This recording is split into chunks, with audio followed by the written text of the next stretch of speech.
ನೆಲೆಯಲ್ಲಿ ಯೋಚನೆ ಮಾಡಿದಾಗ ಸೌದಿ BJP ಹೋಗ್ತಾರೆ, ಯತ್ನಾಳರು ಕಾಂಗ್ರೆಸ್ಗೆ ಬರ್ತಾರೆ, ರಮೇಶ್ ಜಾರಕಿಹೊಳಿ ಅವರು ಸಹಿತ ಕಾಂಗ್ರೆಸ್ಗೆ ಬರ್ತಾರೆ. ಮೂಲವರು ಕಾಂಗ್ರೆಸ್ ಇವರು.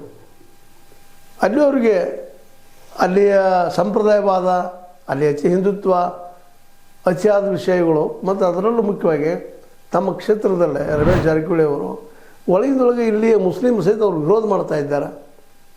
ಈ ಒಂದು ಏನಪ್ಪ ಅತಿ ಹಿಂದುತ್ವವಾದ ಇವ್ರ ಜೊತೆ ಇದ್ದಿದ್ದು ಯಾರ್ದು ಯತ್ನಾಳ್ ಗೆಳೆತನದಿಂದಾಗೆ ಕೆಲವೊಬ್ಬರು ಅಲ್ಲಲ್ಲೇ ಆಡ್ಕೊಳ್ತಾನೂ ಇದ್ದಾರೆ.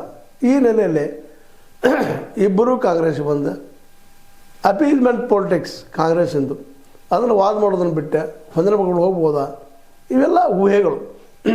ಯಾಕಂದ್ರೆ ಇತ್ತೀಚಿನ ಡೆವಲಪ್ಮೆಂಟ್ಗಳಿಂದಾಗಿ, ಯಾಕಂದರೆ ಯತ್ನಾಳ್ಗಂತೂ ಪಕ್ಕ ಗೊತ್ತಾಗ್ಯದ BJPಯಲ್ಲೇ ಇನ್ನು ಅವ್ರಿಗೆ ಅವಕಾಶ ಇಲ್ಲ. ಯಾಕಂದ್ರೆ ಯಡಿಯೂರಪ್ಪ ಮತ್ತು ಅವ್ರ ಮಗ್ಗ, ಅದ್ರಾಗೂ ಅವ್ರ ಮಗ್ಗಗೆ ರಾಜ್ಯಾಧ್ಯಕ್ಷ ಮತ್ತು ಅದ್ರ ಜೊತೆಗೆ ಒಂದು ಕಾಂಬಿನೇಷನ್ ಅಲ್ಲಿ ಕಂಡು ಬರ್ತಾ ಇದೆ.